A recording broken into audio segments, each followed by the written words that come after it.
Guys and welcome back to my channel. इससे पहले के पार्ट में हम लोगों ने देखा था कि लैंस चैन अपने लिए ढूंढने निकले थे क्यूट इनोसेंट ओमेगा और यहाँ पे उनके हाथ लग गया एक जंगली ओमेगा जिन्हें उन्हें संभालना लगता बहुत ज़्यादा मुश्किल होने वाला है। वो अल्फा जैसे ही जियांग चैंग को उधर लैंस चैन के साथ बिजी देखता है तो वहाँ से 9-11 हो जाता है। बट वो जाते जाते वो डॉक्यूमेंट उस ओमेगा को देते जाता है और ये कहते जाता है कि अगली बार वो लाइफ में कभी भी किसी भी ओमेगा के साथ नहीं दिखेगा। बेचारा लगता अपना अल्फा होने पे बहुत ज़्यादा रिग्रेट कर रहा होगा। चैन अब जियांग चैंग के पीछे पीछे जाने लगते हैं क्योंकि जियांग चैंग एक जगह टिक जाए वो तो नामुमकिन है। वो कभी इधर तो कभी उधर भागे जा रहा था। लैंस चैन भी जियांग चैंग के पीछे पीछे। पता नहीं जियांग चैंग पूरे पार्क में भटक भटक के ढूंढ के आ रहा था जो उसे अब तक नहीं मिला। वो हर झाड़ी के पीछे देख रहा था अगर कोई कपल रोमांस भी कर रहे हो तो उनके रोमांस में भी वो पूरा डिस्टर्बेंस क्रिएट कर रहा था और उनकी फ़ोटोज़ क्लिक किए जा रहा था। बेचारे कपल्स एम्बैरसमेंट के कारण वो जहाँ पे वो लोग कुछ भी कर रहे होते थे वो जगह छोड़ के जा रहे थे। जियांग चैंग का अभी पेट नहीं भरा था। सारे कपल्स को आज उसने डिस्टर्ब करने की कसम खा के आया था। हर कपल अगर कोई रोमांटिक सीन में होता था जियांग चैंग जाके उनका रोमांस पूरा बिगाड़ देता था। कोई पर्सन किस करने वाला हो तो वो जाके फ़ोटो क्लिक कर देता था और बेचारा इंसान किस करते करते उधर देखने लगता है और उसकी किस की ऐसी तैसी तो वैसे ही हो जाती है। उसकी ओमेगा उस पर अलग चिल्लाती है कि तुम्हारी हिम्मत कैसे हुई मेरे सिवा किसी और ओमेगा पर देखने की। और वहाँ पर जियांग चैंग को तो बड़ा मज़ा आ रहा था ये सब कुछ करके। लैंस चैन तो अपना फेस छुपा के घूम रहे थे। ये नहीं जानता पता नहीं ये कौन है बट लैंस चैन तब भी उसका पीछा नहीं छोड़ रहे थे। ये बोले जा रहे थे और वहाँ जियांग चैंग शायद जिसे ढूंढ रहा था वो उसे मिल जाता है और वो वहाँ जाके उनकी बहुत ज़्यादा फ़ोटोज़ क्लिक करता है। अपने मोबाइल में वीडियो ऑन कर देता है और लैंस चैन से उनका फ़ोन मांगता है। लैंस चैन जब उसे फ़ोन दे देते हैं तो जियांग चैंग उनके फ़ोन में एक नंबर टाइप करता है और उस नंबर पर कॉल करके कहता है कि हमारा काम हो गया है, मैंने वो वीडियो रिकॉर्ड कर ली है और हम लोग हमारी सीक्रेट प्लेस में मिलते हैं। और ये जियांग चैंग कॉल काट देता है और लैंस चैन के मोबाइल से वो नंबर हर जगह से डिलीट कर देता है कि गलती से भी लैंस चैन को वो नंबर रिसाइकल बिन में भी ना मिल जाए। ऐसा लग रहा था कि उसने वो नंबर कभी डायल भी नहीं किया था और लैंस चैन को उनका मोबाइल वापस कर देता है।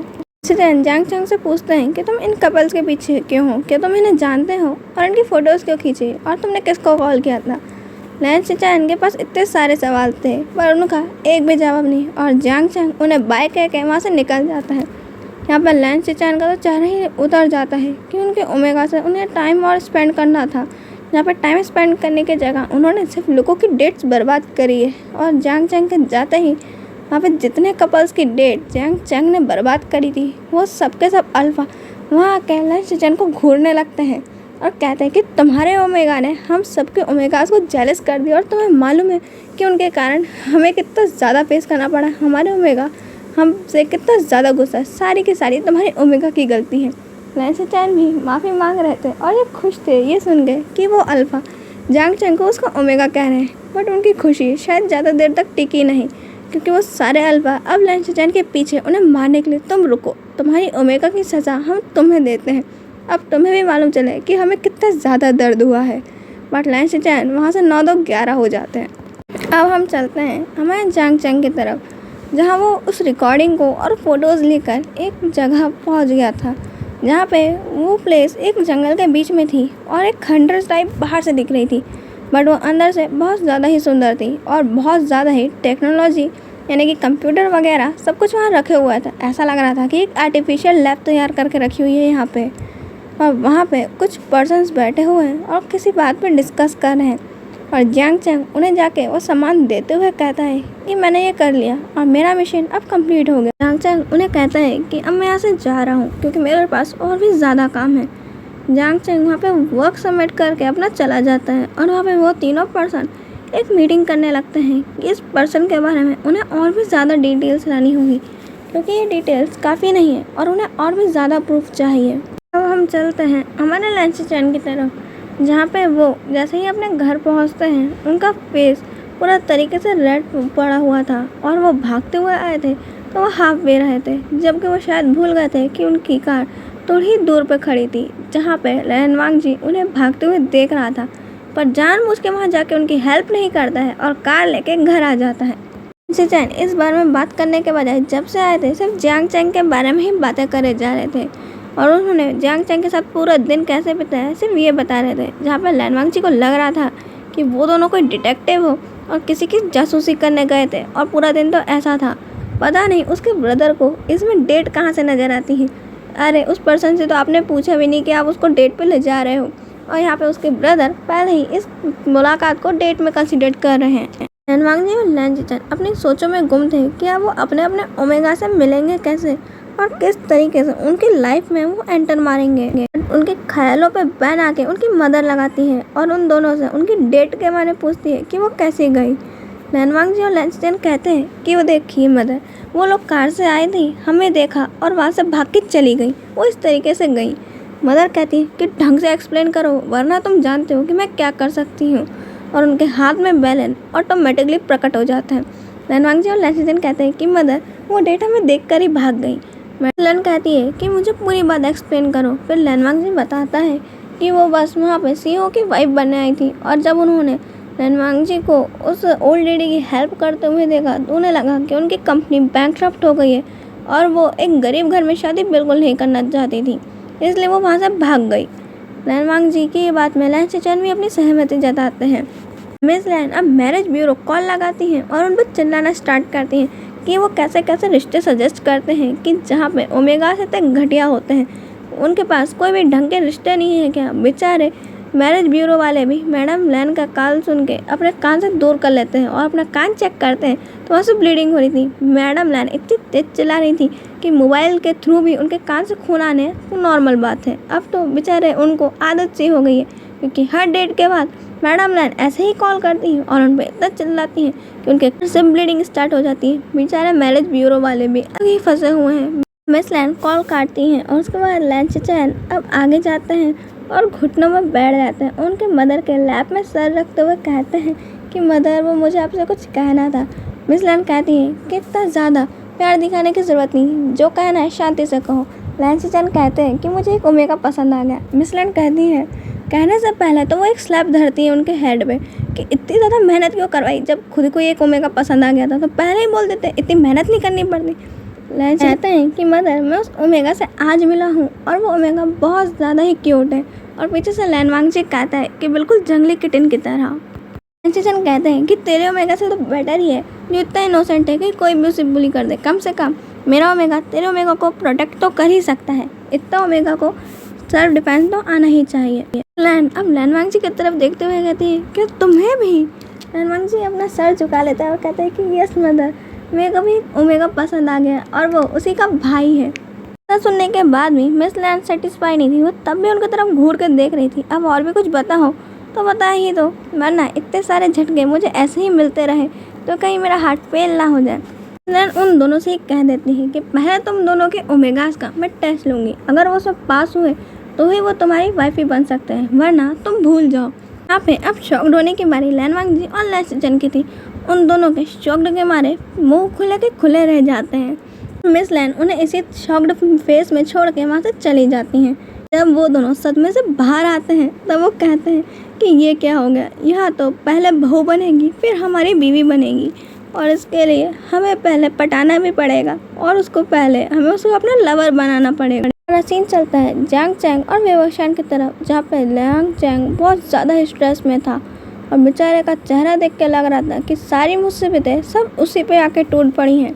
और दूसरी तरफ हमारा वेवोशान बहुत शांत बैठा हुआ है और अपना मोबाइल चला रहा है। वेवोशान बड़ी शांति से बैठ के अपने मोबाइल में कार रेसिंग कर रहा है और यहाँ पे जियांग चैंग के दिमाग में वो एक कार के ना बॉम्ब ब्लास्ट होकर रखे हुए हैं। जियांग चैंग को तो पेपर के बारे में सोच सोच के गुस्सा आ रहा था और वो सोच रहा था कि ये पेपर बनाया किसने, अगर मुझे मालूम चल जाए ना तो मैं उसके घर में जाके ही बड़ा सा बॉम्ब प्लान करके आ जाऊंगा। वैसे वेवोशान का रिप्लाई आता है कि वो इंसान जिसने पेपर बनाए थे वो बहुत सालों पहले ही मर चुका है और उस इंसान ने पेपर दिया भी नहीं है। तू शांति से पढ़ाई पे ध्यान दे, वरना तेरे को जितने ज़ीरो मिलेंगे ना उतने ज़ीरो तो उसके डैड के सेंचुरीज में भी नहीं लगे होंगे।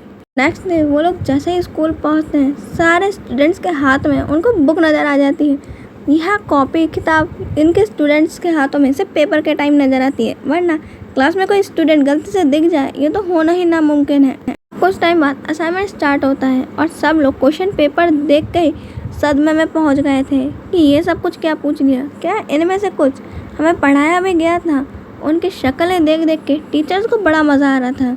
स्टूडेंट्स के ये दर्द भरे दिन चलते ही जा रहे थे और आज उनके असाइनमेंट्स का ये आखिरी दिन था, जहाँ पे टीचर्स को स्टूडेंट्स के उतरे हुए चेहरे देख के बड़ा अच्छा लग रहा था कि अब वो इन्हें ताने मारेंगे। और लास्ट पेपर ख़त्म होते ही जैसे सारे टीचर्स रूम के बाहर निकलते हैं, बच्चों की तो खुशी के मारे आवाज़ें संभाल नहीं रही थी। ये क्लास इतनी ज़्यादा शोर कर रही थी कि आधा स्कूल जो इनकी आवाज़ के कारण ही साउंड प्रूफ वॉल्स लगवा ले, जिनसे भी इनकी आवाज़ ना रुके। स्टूडेंट्स तो टीचर से भी बड़े वाले निकले। उन्होंने असाइनमेंट से पहले ही चीटिंग की तैयारी करके रखी हुई थी, जहाँ पे उनका हेड बन के बेहुशान बैठा हुआ था। उसने सबको इस तरीके से चीटिंग कराई थी कि किसी को मालूम भी ना चले कि उनके आंसर सेम हैं।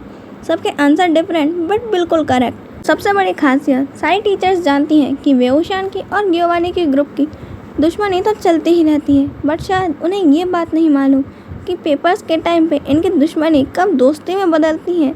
ये तो वो लोग भी नहीं जानते और ऐसा बिहेव होता है कि ये लोग तो बेस्ट फ्रेंड फॉर एवर है और एक दूसरे के लिए जान तो ये ऐसे ही निछावर कर दे। इन लोगों को देख के कोई दोस्त की डेफिनेशन देना चाहे तो यही होगी कि दोस्त जो चीटिंग कराए इतनी होशियारी से तो टीचर को भी मालूम ना चले।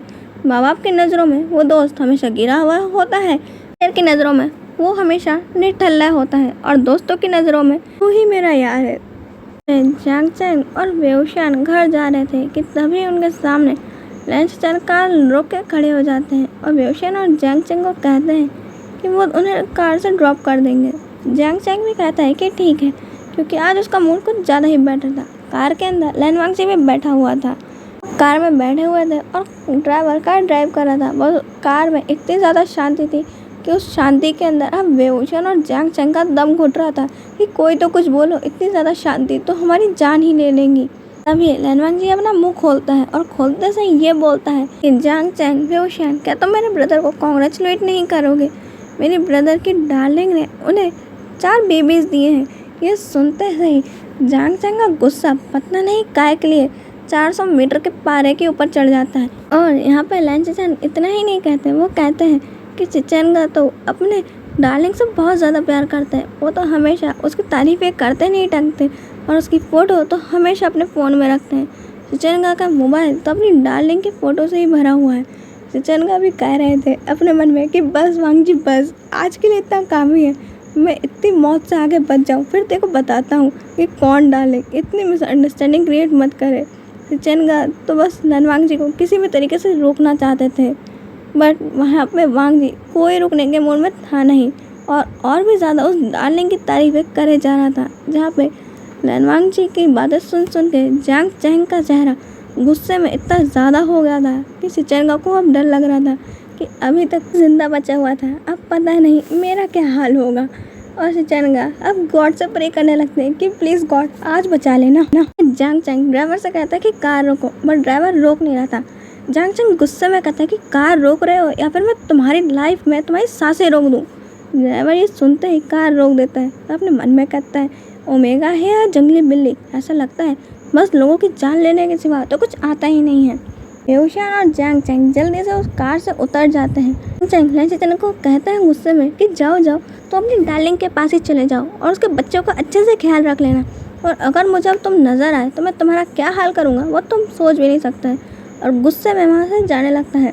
चिचेंगा भी अब कार से उतर जाते हैं और जांग चैंग को आवाज़ लगाते हुए उसका पीछा करने लगता है। बट यहाँ पे जांग चैंग तो कुछ सुनने के मूड में ही था और जैसे ही चिचेंगा उसके कंधों पे हाथ रखता है, जांग चैंग उनका हाथ पकड़ के मरोड़ देता है और उन्हें सीधे ज़मीन में फेंक देता है, जिनके कारण उन्हें बहुत ज़्यादा तेज़ से लगती है। और उनके ऊपर बैठ के जांग चैंग उन्हें 3-4 पंचेस तो ऐसे ही धर देता है और अपना सारा गुस्से में उन्हें अच्छे से पीट लेता है।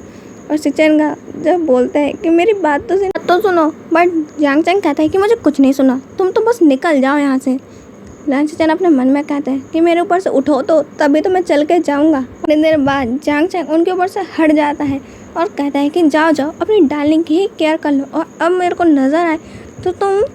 जांग चैंग आगे कुछ कहता है उससे पहले ही चिचेंगा उसके मुँह पर हाथ रख देते हैं और हाथ को जांग चैंग काट देता है। तभी वो हाथ नहीं हटाते हैं और कहते हैं कि मेरी बात सुनो तुम चुपचाप। और वो कहते हैं कि वो डार्लिंग एक कैट है, समझे तुम। ये बात सुन के जांग चैंग के तीत अब उनके हाथ से थोड़े से लूज होते हैं, पर जांग चैंग कहता है उनका हाथ हटा के, मैं कैसे बिलीव करूं कि वो कैट ही है। लैन चैन अब अपने मोबाइल में उसे कैट की ढेर सारी पिक्स दिखाते हैं जिसने अभी छोटे छोटे क्यूट क्यूट किटेन्स को बर्थ दिया है, जो बहुत ज़्यादा ही क्यूट है। इतनी सारी क्यूट किटेन्स। जांग चैंग कहता है कि तुमने मुझे पहले क्यों नहीं बोला कि ये सारे तुमने अपने कैट का नाम डार्लिंग रखा है, और जब से लैन वांग जी मुझे डार्लिंग के बारे में यानी कि इस किटन के बारे में बता रहा है, लैन चैन कहते हैं कि तुमने मुझे कहने का मौका नहीं दिया। जांग चैंग अब उनकी तरफ घूर के देखता है और कहता है कि मैंने तुम्हें मौका नहीं दिया, मैंने तुम्हारा मुंह थोड़ी ना पकड़ा था, तुम मुंह से बोल सकते थे, बट तुम ही जब से चुपचाप बैठे हुए थे। क्या तुम मुझे जेलस देखना चाहते थे? तुम कितने बुरे हो। और यहाँ पे हाना मैंने लैन चैन कहते हैं क्या तुम जेलस हो? जांग चैंग कहता है कि नहीं, मैं बिल्कुल जेलस नहीं हूँ। बट लैन चैन अब उसके सामने आ जाते हैं और उसके फेस को ऊपर करते हुए कहते हैं कि तुम जेलस हो, अभी तुमने कहा कि तुम जेलस थे। जांग चैंग कहता है था तो क्या, तुम्हें इससे क्या करना? पर जांग चैंग की बात सुन के लैन चैन कहते हैं कि तुम भी मुझसे। जांग चैंग कहता है कि क्या मैं तुमसे? लैन चैन कहते हैं कि तुम भी मुझसे प्यार करते हो। जांग चैंग कहता है कि मैं कोई प्यार नहीं करता, और ये कह के वहाँ से जाने लगता है। और उसका पूरा फेस ब्लश हो रहा था और वो मन ही मन में कह रहा था कि हाँ मैं बहुत प्यार करता हूँ। चैंग वहाँ पे बेओशन का हाथ पकड़ के अपने साथ लेकर जल्दी से घर भाग जाता है। घर पहुँचते ही जांग चैंग तो बिल्कुल परियों की तरह फील कर रहा था और पूरे रूम में डांस करते फिर रहा था। वो इतना ज़्यादा खुश था कि उसकी खुशी के ठिकाने में ढूंढते ढूंढते हम घर भूल जाएंगे कि हम कौन से घर में हैं। कहता है कि जब प्यार करता है तो हाँ क्यों नहीं कहा अभी सचनगा को। जांग चैंग कहता है कि नहीं, अभी तूने देखा नहीं कि वो मुझे जेलस फील कराने के लिए कितना सब कुछ कर सकते हैं। तो उन्हें मेरा जवाब सुनने के लिए भी अच्छी खासी मेहनत करनी होगी, वरना वो तो भूल ही जाए। इसके लिए इतना ही, हम मिलेंगे नेक्स्ट पार्ट में। बाय।